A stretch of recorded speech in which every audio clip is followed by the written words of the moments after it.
Bonjour tout le monde, j'espère que vous allez bien. Dans ce tutoriel, nous allons voir comment calculer la taille de l'échantillon d'une étude, que ce soit en sciences sociales euh, ou n'importe quel domaine d'activité. Le but, c'est de connaître la taille de l'échantillon.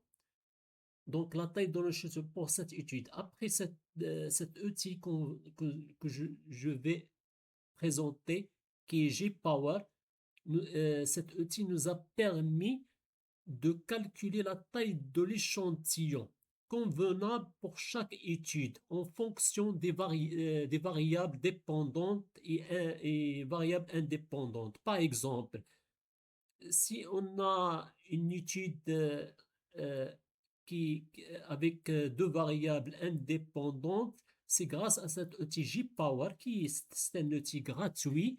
On peut le télécharger simplement. D'après, on note, on va simplement taper J-Power Simple Size et la taille de l'échantillon en anglais. Après, on clique sur Entrée. Donc, c'est un outil gratuit dont le but de cet outil est de calculer la taille de l'échantillon en fonction de l'étude. Avant d'entamer une étude économétrique ou statistique en fonction des variables qu'on va traiter dans n'importe quel domaine social, on va utiliser cet outil J-Power qui nous permet de calculer la taille de l'échantillon convenable pour étudier un phénomène quelconque dans la science sociale, dans n'importe quelle activité, pour donner une étude fiable et correcte. Tout d'abord, nous allons télécharger cet outil qui est gratuit en tapant J-Power Simple Size, qui est la taille de l'échantillon. On clique sur Entrée. Voilà, puis on va aller sur cette page J-Power psychologie pour télécharger cet outil J-Power c'est un outil gratuit. Tout le monde peut le télécharger. On clique dessus. On- donc, ça dépend. Nous avons deux options. Soit euh, on clique, ça dépend. Moi, j'ai browser Windows. Quelqu'un d'autre nous a le browser Mac. Donc, pour moi, j'ai le browser Windows. Donc, je vais cliquer sur Download Power for Windows. On va cliquer dessus. Voilà, il est en train de se télécharger et de s'installer. Voilà, il est installé correctement. On va cliquer sur Ouvrir le fichier. Et on va cliquer sur G-Power. Puis, on va cliquer sur G-Power 3.1. Puis, on va cliquer sur VC Registré 86 sur cette icône. Enfin, on va cliquer sur Exécuter.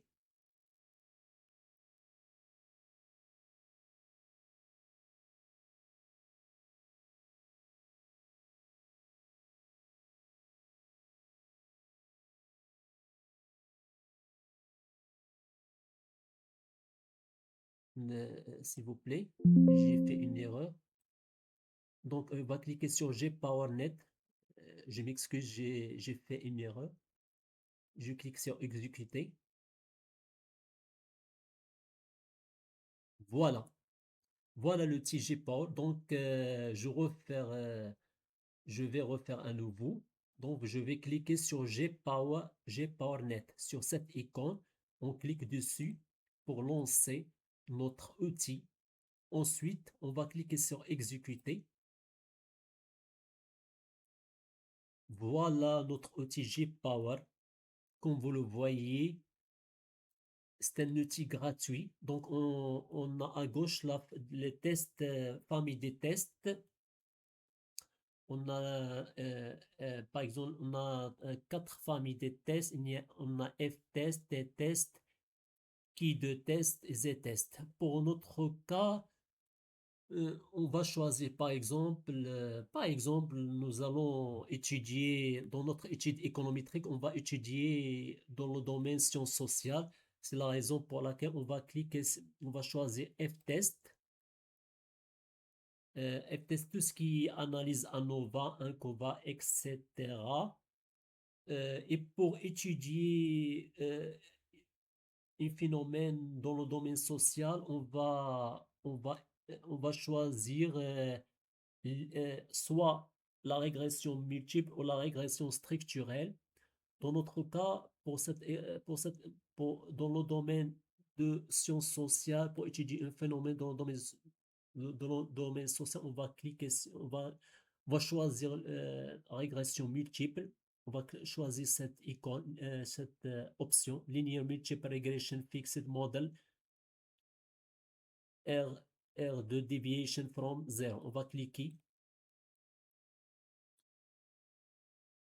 Ensuite, donc nous allons choisir, comme on l'a vu, nous allons choisir Linear Multiple Regression Fixed.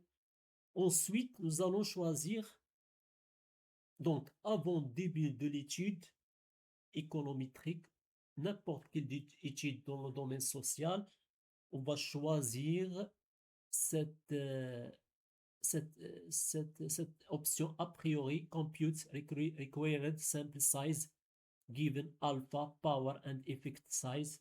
Donc avant le début de l'étude, pour connaître la taille de l'échantillon convenable pour notre étude. Puis nous avons 4 paramètres à remplir. On a effet size, la taille effects, la taille d'effet, la taille d'effet par rapport à la variable dépendante. Prenons un exemple. Prenons un exemple. Si on a dans notre étude sociale, économétrique, pour étudier un phénomène social, nous allons choisir comme variable, nous allons choisir une variable dépendante en fonction de deux variables indépendantes. Donc, on va choisir deux variables indépendantes, en fonction de deux variables dépendantes. Donc, dans notre cas, ça dépend de l'étude. On a, on a 3 cas d'effet. Mais dans la norme, on va choisir medium, c'est 0,015. Nous allons choisir 0,15. Ensuite, on a le paramètre alpha, alpha 0,05, 5%. La probabilité qui signifie alpha R, probabilité qui signifie 0,5, qui signifie de rejeter l'hypothèse nulle H0 par rapport à notre bêta, la variable dépendante,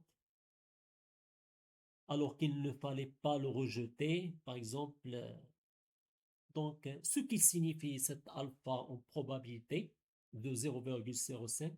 Si je fais d'erreur de 0,5% dans notre étude, il n'y a aucun problème. Plus de 0,5%, il y a un problème.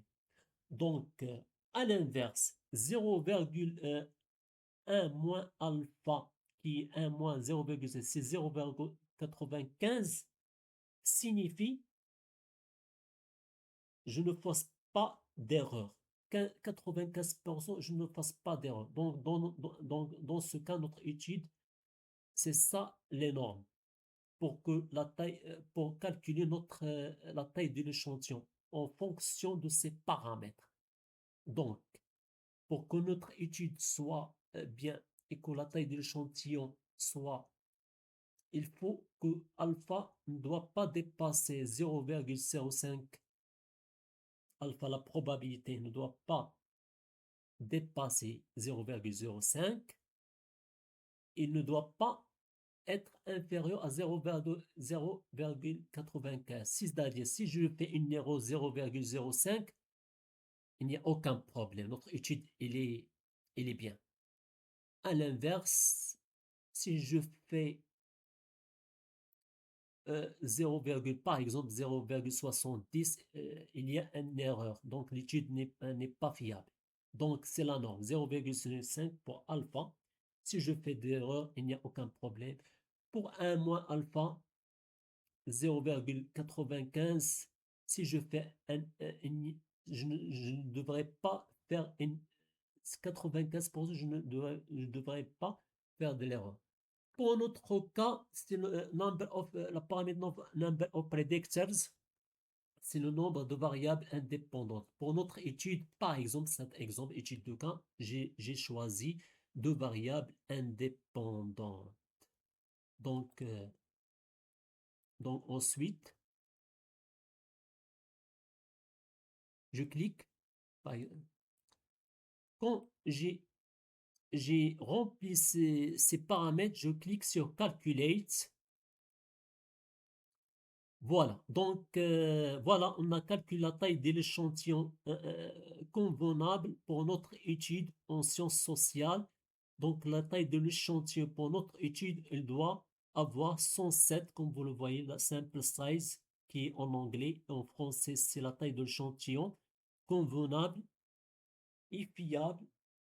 Pour notre étude, c'est 107 pour, pour, pour une étude économétrique de deux variables indépendantes. Donc 107 pour que ce qui permet enfin de, de, de, de, de faire une étude correcte et fiable.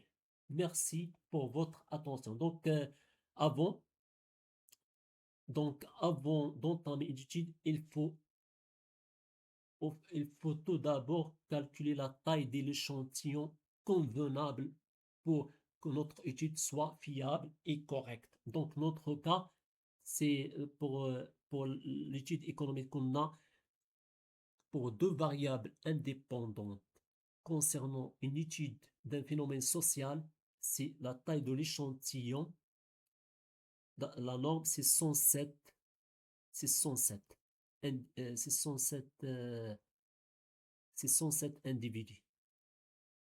Merci pour votre attention. Si vous avez des questions, n'hésitez pas euh, de me, de, de faire une question sur le commentaire. Je suis à votre disposition.